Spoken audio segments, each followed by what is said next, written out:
নমস্কার। সঞ্জয় দেবশাস্ত্রীর তরফ থেকে সকল দর্শক বন্ধুদের স্বাগত। 1431 সালে ব্যক্তিগত বর্ষফল নিয়ে আলোচনা করছি। আজ 1431 সালের মেষ রাশির বর্ষফল নিয়ে আলোচনা করব।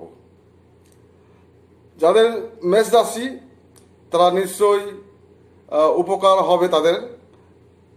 তাই 1431 সালের মেষ রাশির ব্যক্তিগত বর্ষফল। বৎসরারম্ভের কালে দেখা যায় যে রবি, বৃহস্পতি ও রাহু মেষ রাশিতে অবস্থান করছে। তৃতীয় চন্দ্র, ষষ্ঠে কেতু, একাদশে শনি ও মঙ্গল ও দ্বাদশে বুধ ও শুক্র, ফলে এই রাশির জাতক জাতিকার সামান্য কিছু ত্রুটির কারণে অনেক সমালোচনার মুখে সম্মুখীন হতে হবে। তৃতীয় চন্দ্র আপনাকে বেশ কিছু সুযোগ দিয়ে আপনার মানসিক যন্ত্রণা লাঘব করবার চেষ্টা করবে। কেতুর সপ্তমে থেকে অনেক মানসিক যন্ত্রণার কারণ হবে। রাশির অধিপতি মঙ্গল একাদশে থেকে যেমন আপনি জায়গা জমি ক্রয় করতে পারবেন, তেমনি একাদশে শনি অবস্থান করায় বৃত্ত লাভ করতে পারবেন। হঠাৎ করে বেশ কিছু অর্থ উপার্জন হতে পারে। দেহভাব, 40 বছর ঊর্ধ্বে বয়সের ব্যক্তিগণের বায়ু ও পিত্তজনিতের কারণে শারীরিক অশান্তি ও মানসিক উৎকণ্ঠা আপনাকে চিন্তার মধ্যে রাখবে। নিম্নাঙ্গের সাময়িক বিকার আপনাকে কখনো কখনো বেদনাদায়ক করবে। গ্যাস অম্বল পীড়িত রোগ আপনাকে বিড়ম্বনার মধ্যে ফেলতে পারে।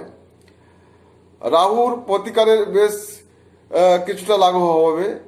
যদি রাহুর প্রতিকার করেন তবে বেশ কিছুটা লাঘব হবে। পেট, বুক, গলা ও মুখ, ঘর উপরে বিশেষভাবে নজর দেবেন। চাকরি ও সম্পত্তি, এই বছর আপনার এই রাশির অধিপতি মঙ্গল ও রাশির দশম ও একাদশপতি রাশির একাদশে অবস্থান করায় আপনার চাকরির ক্ষেত্রে বিশেষ শুভ পরিবর্তন আশা করা যায়। বাণিজ্যে অনেকখানি প্রসার ঘটবে এবং বৃদ্ধি ঘটবে। ধনভাব, এই বছর আপনার অতিরিক্ত রোজগার না হলেও বিভিন্ন কারণে আপনি বেশ ভালোই অর্থ সম্পদ রোজগার করবেন, যাহা আপনার জীবনের যাবতীয় উন্নতির সম্ভাবনা দেখা দেবে। প্রতিকার, পোখরাজ, রক্তপলার অভাবে, সোনা তামা অভাবে বাবনহাটি অনন্তমূল ধারণ করলে সুফল লাভ করবেন। তাহলে আজকের বললাম 1431 সালে মেষ রাশির বর্ষফল। সবাই ভালো থাকবেন, সুস্থ থাকবেন। নমস্কার।